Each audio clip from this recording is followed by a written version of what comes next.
Okay, the third one we're going to look at is this one here. Of course, looking for a GCF initially, recognizing that, there isn't anything in common with all four of them, and then pairing them up, these two guys and these two guys. These will have a 3p squared. 9 and 3 are both divisible by 3, and then there's p squared in both of them. Opening up parenthesis, the 9p cubed factored out or divided out the 3p squared, so 9 divided by 3 gives me that 3. There were 3 p's, we factored out 2, leaves behind 1 p. Actually, we were able to factor out the entire 3p squared, but we do need this 1 here because you do need to be able to distribute back and get what you had there. Plus sign here. These guys have a 5 in common.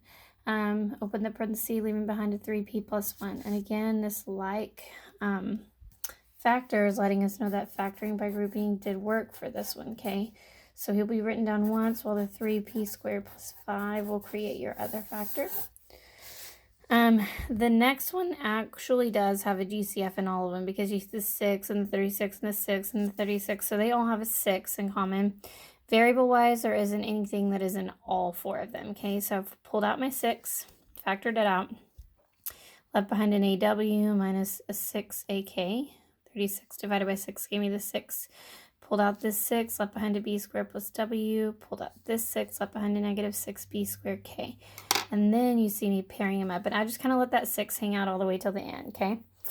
Pair these guys up. Recognize they have an a, leaving behind a w minus 6k. Bringing down your plus sign. Pair these guys up. Recognize they both got a b squared, leaving behind a w minus 6k. Again, like factor written down, and the a plus b squared creating the other factor. And I probably should close the bracket up over here.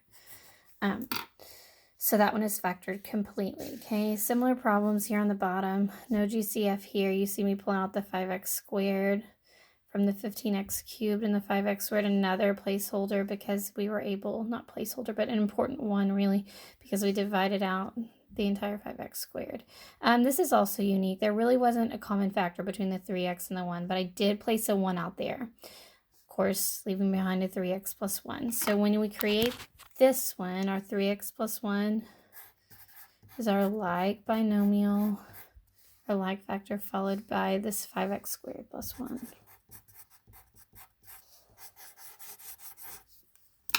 The last one here is similar to the one above it in that they all have that 4 in common.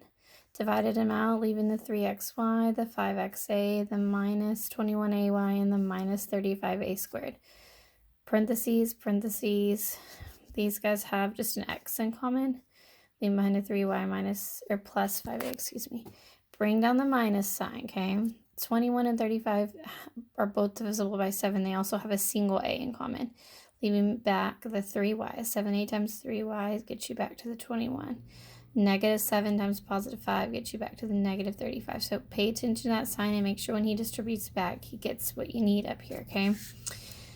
The 3y plus 5a is the common factor. The x minus 7a is the other factor, okay?